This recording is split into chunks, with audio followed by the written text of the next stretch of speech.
Il y un moment dans le parcours de l'empathique où quelque chose change silencieusement, presque imperceptible pour ceux qui observent à l'extérieur, mais absolument irréversible pour ceux qui vivent à l'intérieur. Si n'est pas un effondrement. Si n'est pas une explosion. Si n'est une révolte. En fuite. C'est le silence, un silence différent de celui ne dollar brut. C'est un silence qui vient après la compréhension. Après acceptation. Après tend attentives d'aimer sans se perdre, de se donner sans disparaître, de rester humain dans un monde qui exige des masques. À ce stade, l'empathique ne se sent plus brise. Il ne se sent pas vide. Il ressent quelque chose de rare. La plénitude. Le détachement émotionnel en a partie par comme défense. Elle surgit de la maturité de l'homme. Comme dernier geste de respect pour soi-même. C'est là que beaucoup confondent libération et froideur. Mais si qui n'est pas l'indifference. C'est la souveraineté interne. Carl Jung appelait ce moment une individuation, mais pas en compris si qu'il exige réellement, parce que cette étape ne demande pas d'effort. Elle exige un retrait, abandonner, l'ancienne identité, du réel de savoir, de l'impulsion de s'expliquer, du besoin d'être compris. L'empathique qui vit jusque-là ne déteste personne. Il arrête simplement de s'ainer à l'intérieur pour maintenir les lignes externes. Et cette décision ne vient pas de l'esprit. Elle vient de l'âme qui est enfin reconnue à ses propres valeurs. Cette vidéo n'est pas faite pour tout le monde. C'est pour ceux qui ont déjà traversé des pertes silencieuses. Pour ceux qui ont senti que quelque chose était mort, mais que quelque chose de plus vrai ne s'est lu. Pour ceux qui ont compris que s'aimer ne signifie pas de l'isolement, c'est un retour au centre. Si vous êtes là, ce n'est peut-être pas une coïncidence. Peut-être que tu tiens devant la dernière porte. Et après cela, il n'y a plus de retour en arrière. Quand l'empathie comprend que ressentir trop n'est pas de l'amour, c'est un abandon de lui-même. Il y a un moment de calme dans la vie de l'empathique, où quelque chose de profondément inconfortable commence à se révéler. Si n'est une évolution explosive, ni un choc extérieur. C'est une perception lente, presque timide, qui n'a profondément dans la poitrine et se propage avec le temps. L'empathie comprend que ce qu'il est toujours appelé l'amour n'est peut-être pas seulement de l'amour. Peut-être est aussi l'oubli de soi-même. Pendant une grande partie de sa vie, l'empathique apprend que le ressentir intensement est une vertu. Il apprend que comprendre l'autre, anticiper la douleur, porter les émotions des autres et rester disponible même lorsqu'il est épuisé, est un signe de grandeur intérieure. Il grandit en croyant qu'aimer signifie rester, soutenir, accueillir, même si cela lui coûte ses propres pas. Et pendant longtemps, cela semble vrai. Parce que l'empathique semble plus profond. Il voit des couches que les autres ne voient pas. Il perçoit subtilités, silences, absences. Il ressent ce qui n'est pas dit. Mais il y a un prix invisible dans tout cela. Un moment dans du parcours, l'empathique commence à remarquer que, bien qu'il soit toujours présent émotionnellement pour les autres, il est rarement complet pour lui-même. Ton énergie est dispersée, ton attention est fragmentée. Le monde intérieur tourne autour des besoins, des douleurs et des attentes des autres. Il aime mais s'abandonne dans le processus. Et si tu abandonnes n'est pas conscient. Cela se passe de manière presque noble, presque belle, presque imperceptible. C'est à ce stade que la douleur silencieuse commence à se manifester. Pas une souffrance explicite, mais comme une profonde lassitude de l'âme. Une fatigue qui ne disparaît pas avec le repos physique. Un poids sans nom. L'empathique sent que quelque chose n'y vient pas, mais il ne sait pas exactement quoi. Après tout, il fait tout bien, il est compréhensif. Il est sensible. Ka auto bien. Le problème c'est que ressentir trop, sans limites internes, c'est d'être de l'amour et se transforme en renoncement de soi. Cette reconnaissance n'est pas accompagnée d'une culpabilité externe. Elle est accompagnée d'une tristesse meilleure. L'empathique commence à réaliser que, bien qu'il ressentait tout pour les autres, Il laisse rarement quelqu'un d'autre ressentir pour lui. Il entretient des liens au elegant inégal, mais il devient convaincu que ce n'est que sa nature. Il s'adapte émotionnellement à des environnements qui exigent trop et offrent trop peu.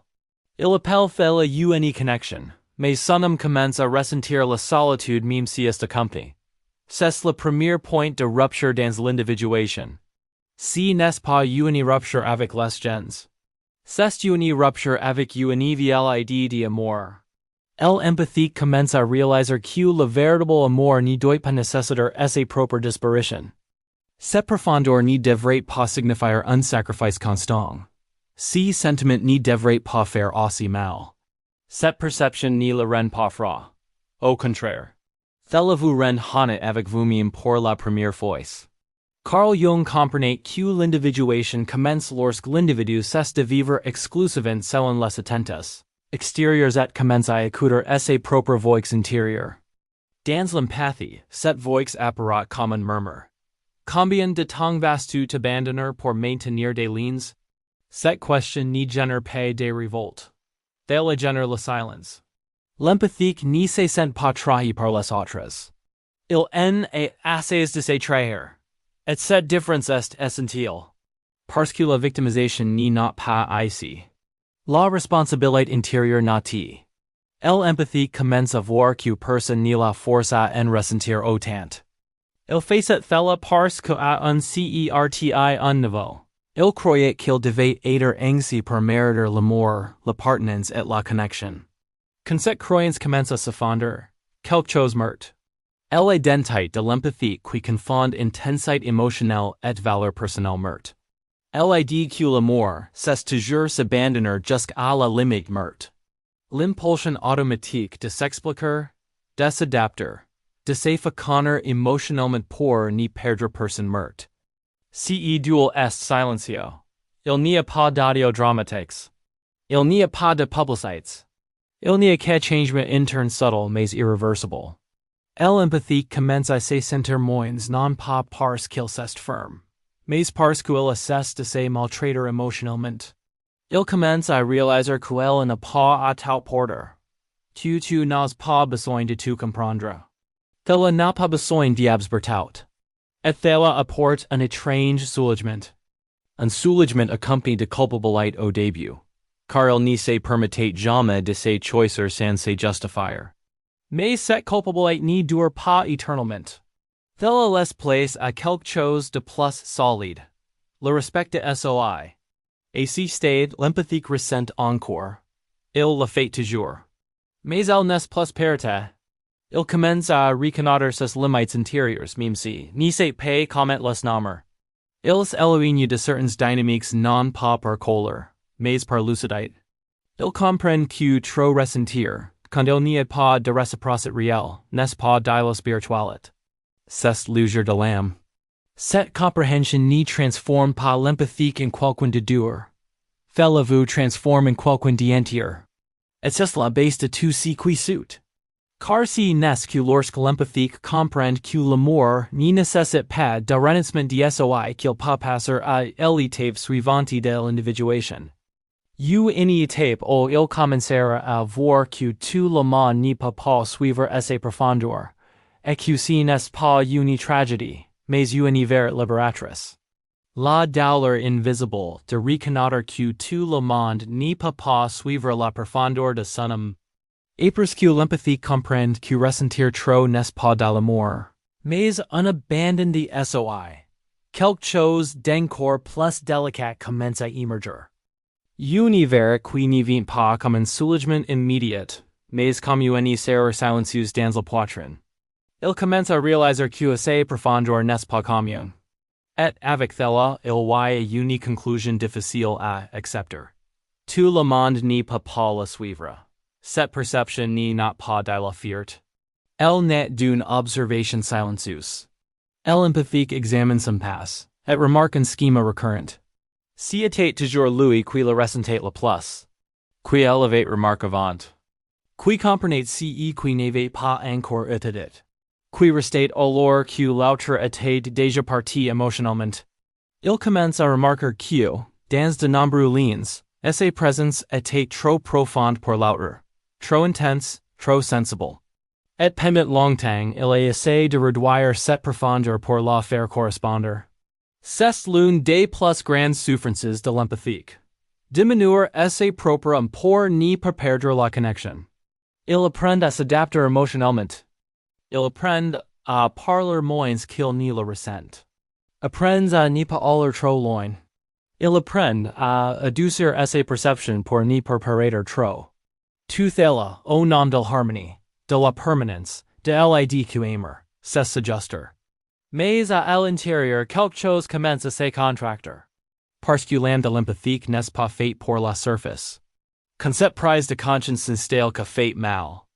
Thela fait mal parce que thela demande un vieux fantasme. Que insight assez, si ressent assez, si reste assez, les autres finiront par le rattraper. Mais thela n'arrive pas. Et thela n'arrive pas non pas parce que elle égalise échu, mais parce que la profondeur n'est pas quelque chose comme penser. C'est quelque chose qui se vit. C'est quelque chose qui se porte. C'est quelque chose qui est soutenu. Tous sont prêts à aller aussi loin sans se perdre. L'empathique commence à réaliser que beaucoup de personnes se connectent dans une certaine mesure. Et s'y irritent. Pas par malveillance. Pas rejet conscient. Mais parce qu'il y a une limite interne qu'ils ne franchissent pas. Une limite à introspection. Une limite de sensibilité. Une limite de confrontation avec eux-mêmes. Cette perception entraîne un type spécifique de douleur. La douleur de ne pas être accompagné jusqu'à la fin. Si n'est pas un abandon explicite. C'est un décalage de profondeur. L'empathique sent qu'il voit plus, ressent plus, pourquoi plus. Et elle crée une solitude particulière. Une solitude qui ne vient pas de l'absence de personnes mais de l'absence de résonance. Il aspire un cercle, mais il sent que quelque chose d'essentiel n'y trouve pas d'écho. Ses mots profonds flottent dans l'air. Leurs silences sont mal interprètes. Son besoin de scène semble exagéré pour ceux qui ne vivent que la surface. Et si stade de l'individuation, l'empathie continue d'essayer. Il essaye de transmettre ses profondeurs. Il essaye de simplifier ce qu'il ressent. Il essaye d'expliquer ce qu'il pourquoi. Mais plus de essays, plus tu es fatigue. Parce qu'expliquer l'âme est toujours une perte. Ce qui est vécu intérieurement perd de la force qu'il faut le justifier. Carl Jung comprenait que l'une des grandes souffrances de l'individu dans le processus d'individuation est de réaliser que le chemin se rétrécit. À mesure que la conscience s'approfondit, le nombre de compagnons diminue. Non pas par elitisme mais par conséquence naturelle. Tout le monde n'y vit pas, ou n'y pas marcher vers soi-même. Lorsque l'empathique accepte cela, quelque chose commence à se réorganiser intérieurement. Il cesse de se demander qu'est-ce qui ne vit pas chez moi. Et il commence à demander pourquoi est-ce que je continue à attendre qu'elles m'accompagnent là où elles ne peuvent pas aller. Ce changement est subtle, mais décisif. L'empathique réalise que cette profondeur n'est pas un problème à résoudre. C'est une caractéristique à honorer. Et, en même temps, il comprend que demander de la profondeur à ceux qui ne l'ont pas est une forme de violence émotionnelle. À la fois envers l'autre et contre soi-même. Cette compréhension ne génère pas de mépris. Elle génère une distance consciente. L'empathique commence à accepter que certaines lignes ont des limites, que certaines lignes sont vraies mais limites, que certaines personnes ne peuvent marcher avoir CTS que sur une partie du trajet. Et elle ne diminue personne. Elle ne révèle que des différences de structure interne. Cette acceptation cependant s'accompagne de chagrin. Pleurant le fantasme d'être pleinement comprise. Le duel de l'espoir de trouver chez l'autre la même plongée. La même reddition, la même intensité silencieuse. Si duel n'est pas dramatique. Il est calme, lourd et transformateur. C'est là que l'empathique commence à se retirer. Pas par rejet du monde. Mais par respect pour son propre âme. Il commence à mieux choisir où il dépose sa profondeur. Cela devient plus silencieux pour observer davantage. De parler moins de ce qu'il ressent. Non-peg parce qu'il est firme, mais parce qu'il comprenne que tous les espaces ne sont pas pour ce qui est rare. C'est une étape essentielle vers le détachement émotionnel. Parce que lorsqu'il devient empathique et cesse d'exiger que les autres le suivent jusqu'au bout, il cesse de s'énerver. Et quand il cesse de s'énerver, il commence à se libérer. Il comprend que son voyage est solitaire, non pas comme une punition, mais comme la nature. Que ton âme est faite pour traverser des territoires intérieurs que peu osen visiter. Et cette compréhension change tout. Elle prépare le terrain pour l'étape suivante. L'effondrement définitif de l'ancienne identité, celle qui croyait que se soucier trop était une vertu absolue. Celui qui confondait présence et sacrifice. Celle qui n'avait pas encore appris à se choisir sans culpabilité. L'effondrement de l'ancienne identité, quand le besoin de prendre soin des autres meurt intérieurement. Après que l'empathique accepte silencieusement que tout le monde ne peut pas suivre la profondeur de son âme. Quelque chose d'encore plus radical commence à se produire. Ce n'est pas une décision consciente. Ce n'est pas une position mentale. C'est un effondrement interne lent, presque organique. L'ancienne identité commence à se défaire de l'intérieur, comme quelque chose qui est déjà rempli ses fonctions et qui ne tient plus la route. Pendant une grande partie de sa vie, l'empathique a construit son identité à partir de l'attention. C'était lui qui percevait avant, qui ressentait avant, qui soutenait quand personne d'autre ne le soutenait.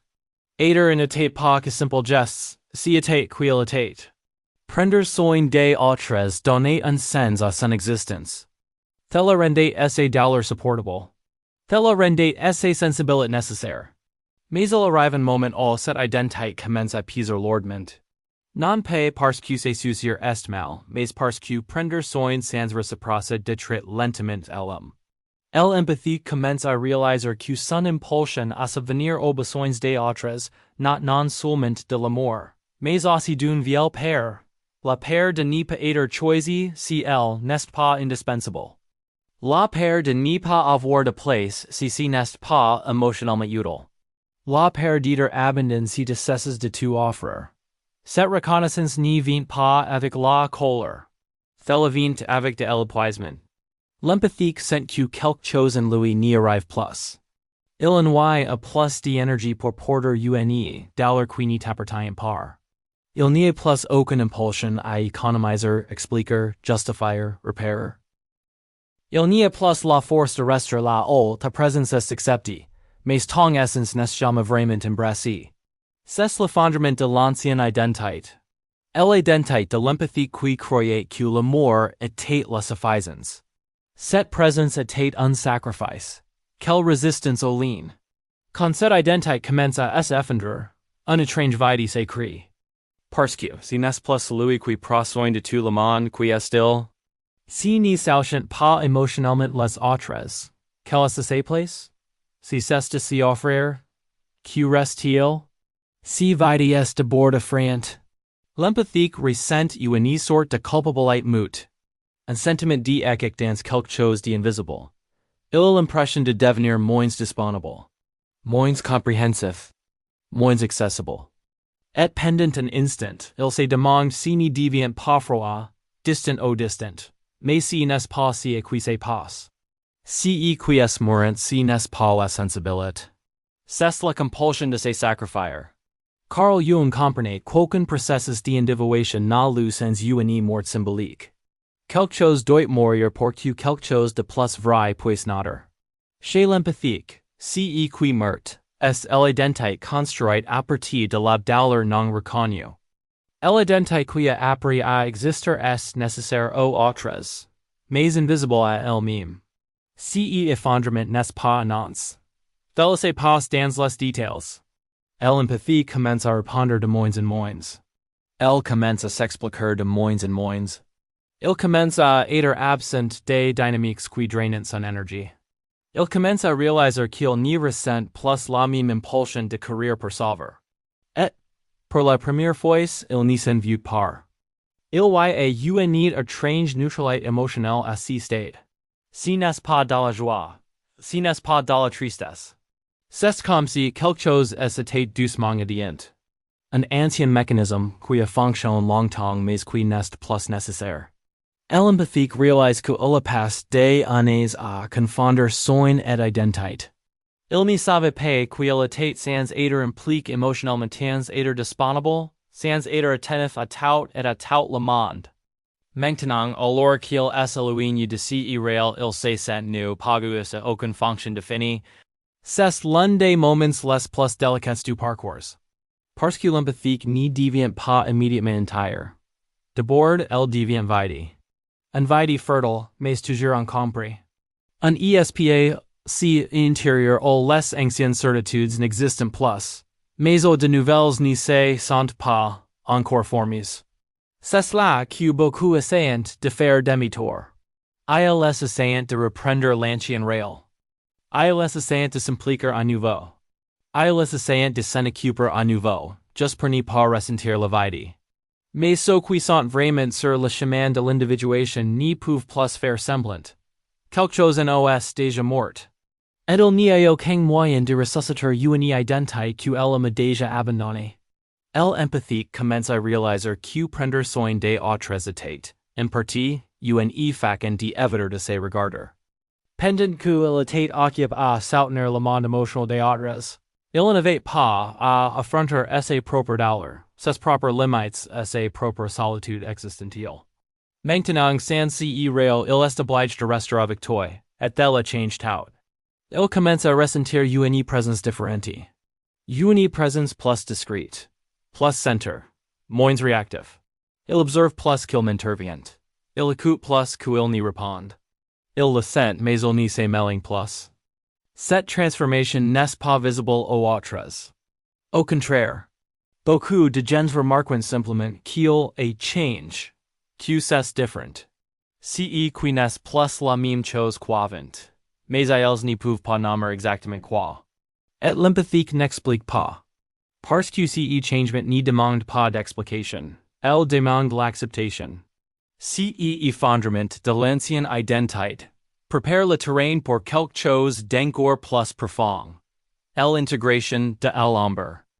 L'empathique commencera à remarquer des parties de lui-même qui ont été refoulées pendant des années. Limites, fermées, silence, distance et comprendre que elle fait aussi partie de l'amour. Mais cela appartient déjà à l'étape suivante. L'intégration de l'ombre et la naissance de l'isolement conscient. Après l'effondrement de l'ancienne identité, l'empathique entre dans un territoire que peu comprenant et que presque personne ne célèbre. Il n'y a pas d'applaudissements. Il n'y a aucune validation externe. Il n'y a qu'une rencontre silencieuse avec des parties de SOI qui ont utilisé toute une vie. C'est le territoire de l'ombre. Et contrairement à ce que beaucoup imaginent, il ne se manifeste pas comme quelque chose d'agressif ou destructeur. Cela émerge comme la vérité. L'ombre de l'empathique n'est pas la croûte. Ce n'est pas de l'indifférence. Ce n'est pas du froid. L'ombre de l'empathique est la limite. Pendant des années, cette dimension a été refoulée. L'empathique après 4 bon signifie céder, comprendre, supplice, soutenir. Il a appris que s'imposer à distance était un signe d'égosme. Dire non si était blessure. Que choisir si était abandonner l'autre. Ainsi, tout ce qui représentait fermé, retenu et silence fut repus dans les profondeurs de l'inconscient. Maintenant, sans l'ancienne identité pour maintenir l'ancien schéma, ces éléments commencent à émerger. Et que nous fait peur. L'empathique se voit comme moins disponible, moins accessible, moins inclin à expliquer ses décisions émotionnelles. Il commence à percevoir une impulsion naturelle à s'éloigner des environnements bruyants, des relations envahissantes, des exigences constantes. Non pas par rejet du monde, mais par fidélité à quelque chose d'intérieur qui finit par demander de l'espace. Ce mouvement est la naissance de l'isolement conscient. Il ne s'agit pas d'évasion. Ce n'est pas une question de défense. Il s'agit d'alignement. Carl Jung comprenait que l'individuation nécessite l'intégration de l'ombre. Pas négation. Intégrer l'ombre ne signifie pas devenir ce que l'on craignait, Mais reconnaître que ce qui est autre reprime contient aussi la vie, l'équilibre et la vérité. Chez l'empathique, l'ombre apparaît comme la permission de ne pas toujours être présent, de ne pas toujours répondre, de ne pas tout ressentir. Le seulement conscient not ici même. L'empathique commence à réaliser que la solitude n'est pas synonyme de solitude. Au contraire. Pour la première fois, il ressent une étrange paix lorsqu'il est avec lui-même. Un silence qui ne fait pas mal. Un espace intérieur qui ne demande aucun effort. Il se retire de certaines personnes non pas parce qu'il est cesse d'aimer mais parce qu'il est compris que leur présence constante était une forme d'auto-sabotage. Cet isolement n'est pas abrupt. C'est bio. L'empathique commence à choisir naturellement. Il sent qu'un environnement s'évade. Quand une conversation passe lourdement. Quand une présence en demande trop. Et, sans dream, sans justifications, il se retire sur lui-même. Ce geste simple représentait une révolution intérieure. Parce que, par le passé, il resterait. Il s'adapterait. Il se modellerait lui-même. Maintenant, il respecte ses propres limites. Et cela change la relation avec soi-même. Au début, il reste encore des traces de culpabilité. Un vieux sentiment d'échec dans quelque chose d'invisible. Mais cette culpabilité n'y trouvait plus de soutien intérieur. Elle surgit, mais n'y prépare signe. Parce que l'empathie commence à ressentir quelque chose de nouveau. La cohérence intérieure. Il sent que, pour la première fois, ses choix émotionnels s'alignent avec ses profondes vérités. Le seulement conscient ne le rend pas inaccessible. Que te rend entire. Il reste sensible. Il reste empathique, il est encore capable d'aimer. Mais maintenant, il y a un filtre silencieux. Tu ne rentres pas dans le but. Tu le monde n'y a pas accès. Tu le douleur n'a pas besoin d'être supporté. Et cette sélection n'a pas de la paire. Elle n'a de la maturité. Et si state, l'empathie commence à vivre plus à l'intérieur qu'à l'extérieur. Il observe plus qu'il n'y rejette. Il le sent, mais il ne se mêle pas. Il perçoit les émotions des autres, mais il ne les absorbe pas. Si n'est pas du froid. C'est une présence profondément enracinée. L'intégration de l'ombre apporte une étrange impression de pouvoir silencieux. Pas le pouvoir sur les autres, mais sur soi-même. L'empathique réalise qu'il n'a plus besoin d'être compris. Il n'a pas besoin d'être valide. Si n'est pas obligé d'être nécessaire. Il est tout simplement. Et si être. Suffit. Beaucoup de gens remarquent ce changement, mais n'y savent pas comment l'interpréter. Certains ressentent la distance. D'autres paraissent étranges. Certains essayent de revenir à l'ancien papier. Mais l'empathique n'y répond plus de la même manière. Il n'y confronte pas. Cela n'explique pas. Si n'est pas justifié. Il reste silencieux. Parce que le silence est désormais un langage. C'est à ce moment que l'empathie commence à aimer ses propres compagnies. Pas comme une compensation mais comme un choix. Il éprouve du plaisir à être seul, à organiser son monde intérieur, à marcher sans avoir à accompagner personne. Cette isolation consciente ne le durcit pas. Cela la stabilise, l'ombre intégrée se manifeste par une sobriété émotionnelle. L'empathie comprend qu'il n'a pas besoin de réagir à tout. Que tu n'as pas besoin de t'impliquer dans tout. Qu'il n'a pas besoin de savoir qui que ce soit. Cette compréhension apporte un rare type de repos. Un reste de l'âme qui ne vient que lorsque l'individu cesse de lutter contre ce qu'il est vraiment. Cette étape est essentielle au détachement émotionnel. Parce que celles qui ont intégré leur propre ombre peuvent se détacher sans ressentiment, aucun amertume, aucune froidure. L'égalisation n'est éloigne pas, car elle était blesse. Elle s'éloigne parce qu'il s'est reconnu. Et, à partir de cette reconnaissance, quelque chose d'encore plus profond commence à se former. Le détachement émotionnel comme dernier acte de mort de SOI. Pas pour se défendre. Pas en tant que bloc. Mais comme souveraineté interne. Cela fait partie de l'étape suivante. Le détachement émotionnel comme dernier acte de mort de SOI et de souveraineté intérieure. Une fois l'ombre intégrée et elle est seulement conscient installée. quelque chose de tiers subtle, commence à se produire chez l'empathique. Si n'est pas une décision rationnelle, si n'est pas un vote interne. C'est un changement d'état. L'empathique réalise qu'il ne se connecte plus aux gens de la même manière. Et pour la première fois, cela n'est pas accompagné de douleur. Le détachement émotionnel n'est ici. Mais pas autant que beaucoup l'imaginent. Elle n'est pas comme un froid. Elle n'est pas comme de l'indifference. Elle n'est pas comme une fermeture du cœur. Elle n'est comme souveraineté interne. L'empathique ne cesse pas de ressentir. Il arrête de se perdre. Il arrête émotionnellement de dépendre des réponses extérieures pour se sentir complète. Ce qui devait autrefois être confirmé, est maintenant simplement vécu. Ce qui nécessitait autrefois une réciprocité explicite se suffit désormais à lui-même. C'est l'une des transitions les plus profondes de l'individuation. Pendant longtemps, l'empathique confondait ligne et fusion. Il croyait qu'aimer, si était se mélanger, s'adapter, se modeler émotionnellement à l'autre. Maintenant, quelque chose en lui est réorganisé. Il réalise qu'il peut aimer sans fusionner. Que tu peux t'ensoucier sans faire de sacrifices. Qui peut être présent sans abandonner. Cette compréhension n'est pas théorique, c'est vécu. L'empathique commence à remarquer qu'il n'y rejette plus de la même manière aux absences, silences, changements de l'autre. Non pas parce qu'il avait cessé de s'ensoucier, mais parce qu'il avait cessé de s'appuyer émotionnellement sur ses mouvements.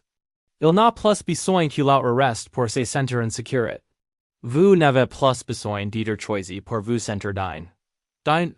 Il n'est plus nécessaire d'être nécessaire pour se sentir vivant. C'est un vrai détachement émotionnel. Il ne rompt pas les lignes brusquement. Cela dissout les dépendances internes. Carl Jung comprenait que l'individuation culmine lorsque l'individu cesse de projeter sur l'autre ce qu'il faut trouver en lui-même. Chez l'empathie, cette projection était profonde. Il projetait l'appartenance, la validation, le sens et l'identité dans des lignes. Aujourd'hui, ces projections commencent à reculer. Et cela apporte une puissance prestante. L'empathie commence à sentir que son centre ne bouge plus aussi facilement.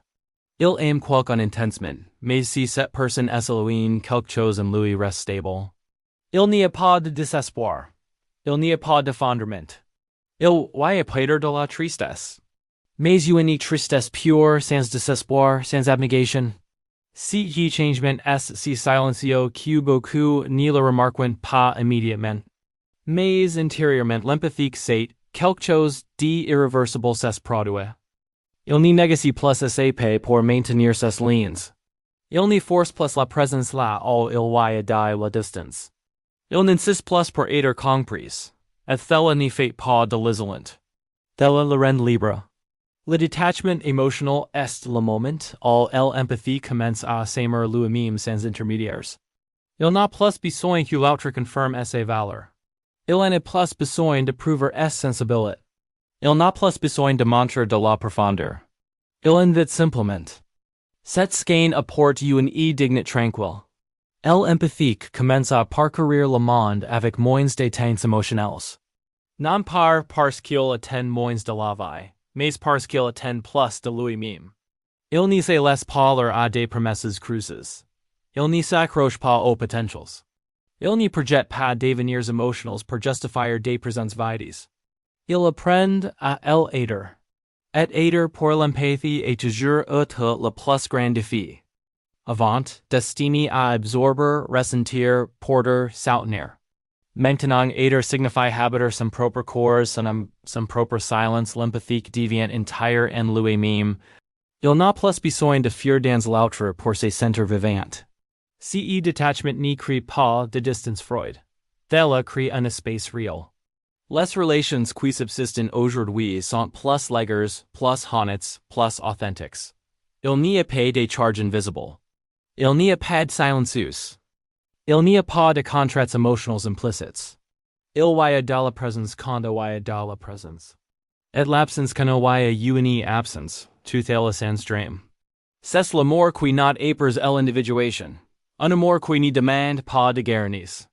Cela ne nécessite pas de permanence. Elle n'y repose pas sur la paire de la perte. L'empathique comprend que s'aimer n'y signifie pas se fermer au monde, mais se ouvrir sans se détruire. Il sait qu'il peut enfin exister sans se fragmenter.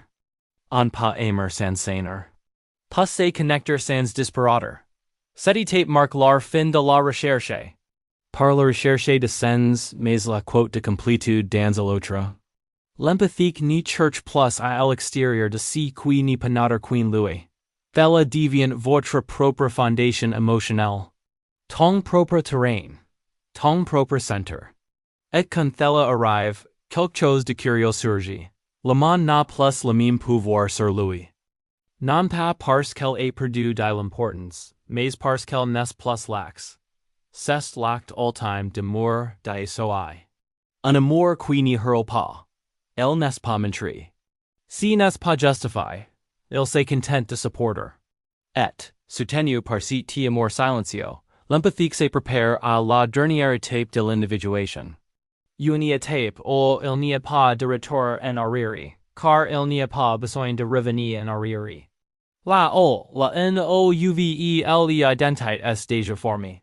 Où libération cesse d'être un processus et devient un état. Cela nous amène au dernier point.